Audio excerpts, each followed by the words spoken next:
vous êtes sédévacantiste, comment en êtes-vous arrivé à ce choix?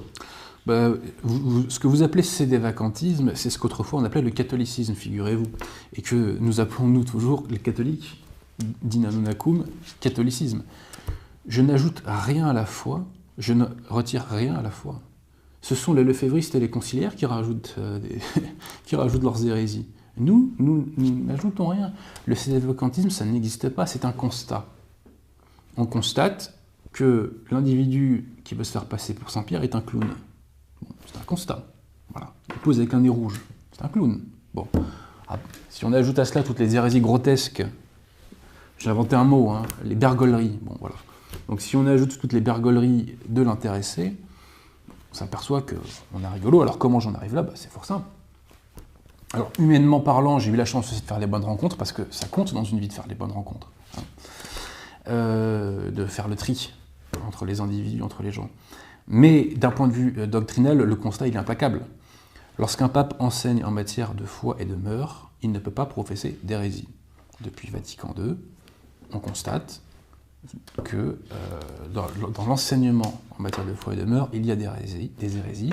Donc le constat est simple, c'est que la conclusion est simple, c'est que la société religieuse qui en matière de foi et de mœurs enseigne le faux ne peut pas être l'Église catholique. Donc les autorités conciliaires sont une secte, et tôt ou tard ils seront éradiqués. Et je note que le sédévacantisme progresse au sein de la secte conciliaire. Alors, j'ai des témoignages, moi, de gens qui connaissent des pseudo-curés conciliaires qui sont nonunacum Bergoglio. Mais de toute façon, qu'est-ce que ça vaut être nonunacum quand on fait la messe Paul VI, quand on adhère à Vatican II? Pas grand-chose. Hein. Bon. Mais au-delà de ça, si vous lisez les dernières déclarations de l'abbé Vigano, il est clairement sédévacantiste.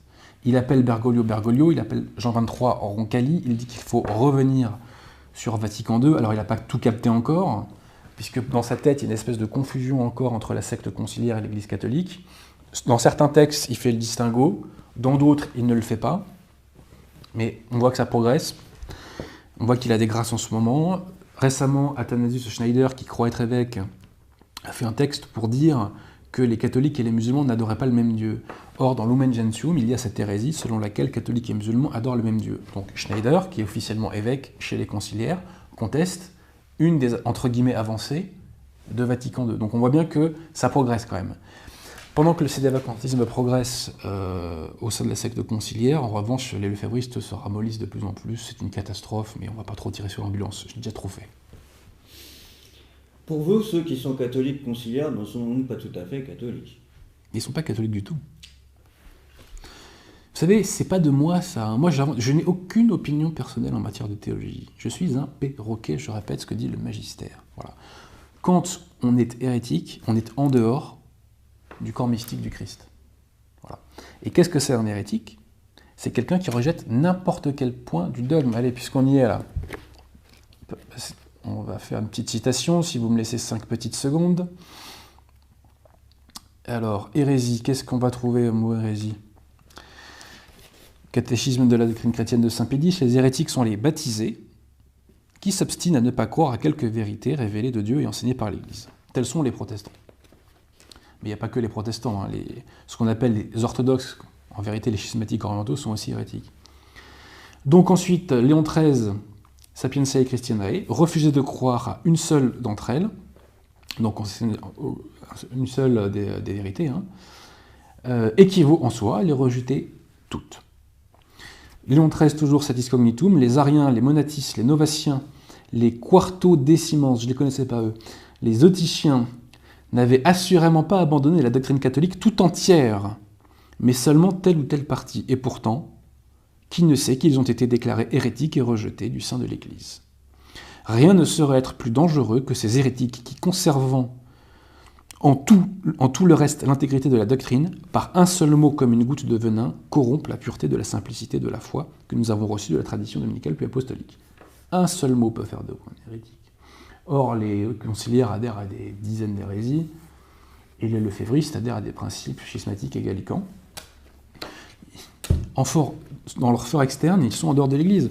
Alors après, il y a ce qu'on appelle les membres invisibles de l'Église. Voilà. C'est-à-dire des gens qui n'ont pas connu l'Église véritable et qui, par leur charité, de facto, ont une foi implicite. Mais ça, il n'y a que le bon Dieu qui peut se prononcer là-dessus. Moi, je ne me prononce pas sur le fort interne et sur l'élément invisible de l'Église. Je n'en sais rien. Il n'y a que le bon Dieu qui peut se prononcer là-dessus. En fort interne, l'Église donne des conditions. Pour être membre de l'Église catholique, il y a 3 conditions. Qu'est-ce que c'est que l'Église? C'est le corps mystique du Christ. Et qu'est-ce que c'est le corps mystique du Christ? Le catéchisme Saint-Pédis nous le dit. Alors là, je n'étais pas venu pour parler de ça forcément, mais puisqu'on y est, on va y rester 5 secondes et demie. Donc, l'Église, la définition du catéchisme Saint-Pédis, où est-elle? La voici. L'Église est la société des vrais chrétiens, c'est-à-dire des baptisés qui, 1, professent la foi et la doctrine de Jésus-Christ, 2, participent à ses sacrements, 3, obéissent au pasteur établi par lui. Les conciliaires et les lefévristes n'ont pas la foi puisqu'ils adhèrent à des hérésies comme on vient de le voir. Leurs sacrements, dans la majorité des cas, ne sont pas valides. Et ils n'obéissent pas aux pasteurs légitimes ils obéissent à des pasteurs qui ont un genou devant Baal. Voilà. Et puis, je ne parle pas de tous ceux qui ne sont pas validement ordonnés, etc. Donc, ça, c'est encore une autre question.